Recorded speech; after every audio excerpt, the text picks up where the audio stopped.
সগির আহমদ আপনি লিখেছেন, তীব্র গরম চলছে, এ সময় একজন মুসলিম হিসাবে করণীয় কী? গরমের যে ভয়াবহতা চলছে, আমার তো মনে হয় না বাংলাদেশে ইতিপূর্বে কখনো এই ধরনের গরমের ভয়াবহতা, এরকম তীব্রতা, এরকম দাবদাহ আমি অনুভব করেছি। দিন যতই যাচ্ছে আমরা দেখছি যে শীতকালে যেরকম ঠান্ডা থাকছে না, এবং গরমকালে গরমের ভয়াবহতা আপনার সকল মাত্রা ছাড়িয়ে যাচ্ছে। এবং যে অবস্থা চলছে তাতে এটাকে মিডল ইস্টের পরিস্থিতির সাথে তুলনা করা যায়। বিশেষ করে এখানে আর্দ্রতা থাকার কারণে আপনার যে ভয়াবহ একটা অবস্থা তৈরি হয়, এতে ইতিমধ্যে হিট স্ট্রোকে মৃত্যুর ঘটনা আমরা শুনতে পেয়েছি একাধিক। এক স্কুল শিক্ষার্থী খেলাধুলা করতে গিয়ে সে হিট স্ট্রোকে মৃত্যুবরণ করেছে। আমরা দুঃখজনক এবং নির্মম এই ঘটনার কথা জেনেছি। তো এরকম আরও অনেক ঘটনা ঘটছে, এবং এই ঘটনা হয়তো আরও বাড়তে পারে যদি দাবদাহ এভাবে চলতে থাকে। কারণ প্রথমত এসি এবং এমনকি ফ্যানের ব্যবস্থাও এদেশে সব মানুষের ঘরে, সব জায়গায়, সব কক্ষে নেই। এরকম ভয়াবহ পরিস্থিতিতে আপনার সব বয়সী মানুষের জন্য বেশ কষ্টের সময় পার করছি আমরা। তো এটার জন্য প্রথমত জলবায়ু পরিবর্তনের যে দোষ দেওয়া হয়ে থাকে, সেটা আমাদেরই হাতের কামাই। আল্লাহ সুবহানাহু ওয়া তাআলা বলেছেন, যহরাল ফাসাদু ফিল বাররি ওয়াল বাহরি বিমা কাসাবাত আইদিন নাস। স্থলে জলে যত প্রকার ব্যত্যয় এবং ফাসাদ তৈরি হয়েছে তা মানুষের দুই হাতের কামাই। বিধায় আমাদের ইস্তেগফার করতে হবে, গণতওবা করতে হবে, এবং প্রচুর পরিমাণ বৃক্ষরোপণ করা সহ জলবায়ু মোকাবেলা করার জন্য যা যা প্রয়োজন সেগুলো আমাদেরকে করতে হবে। এবং সভ্যতার নামে আমরা কোনো ধ্বংসের দিকে এগিয়ে যাচ্ছি কিনা সেটি বোধহয় আমাদের প্রত্যেকটা মানুষেরই নতুন করে ভাববার সুযোগ আছে।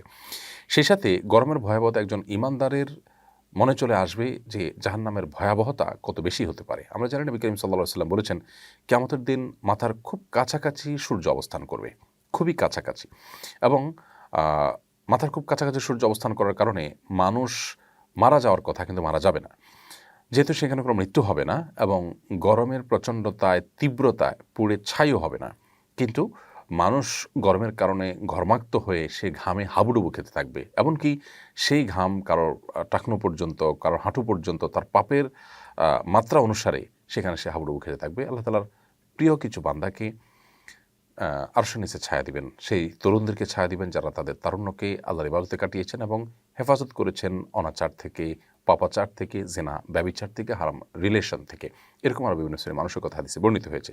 অতএব গরমের ভয়াবহতায় আমরা সেই জাহান্নামের আগুনের কথা স্মরণ করব, কারণ দুনিয়ার এই গরম এবং ঠান্ডা এগুলো জাহান্নামের সেই ছোঁয়া যে ভাব, তার অংশ, যেমনটি বুখারী সহ বিভিন্ন হাদিস কিতাবে বিশুদ্ধভাবে বর্ণিত হয়েছে।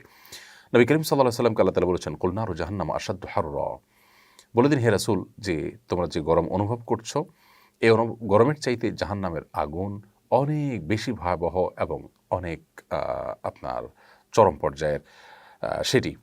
নবী করিম সাল্লাল্লাহু আলাইহি ওয়াসাল্লামের একটা হাদিস থেকে আমরা জানতে পারি ৭০ গুণ পর্যন্ত আপনার দুনিয়ার যে আগুন তার চাইতে উত্তপ্ত হবে, তার চাইতে আপনার গরমের তীব্রতা বেশি থাকবে জাহান্নামের আগুনের মধ্যে। অতএব ঈমানদার এরকম পরিস্থিতিতে জাহান্নাম থেকে আল্লাহর কাছে পানা চাইবে, আল্লাহুম্মা আজিরনা মিনান নার বলবে।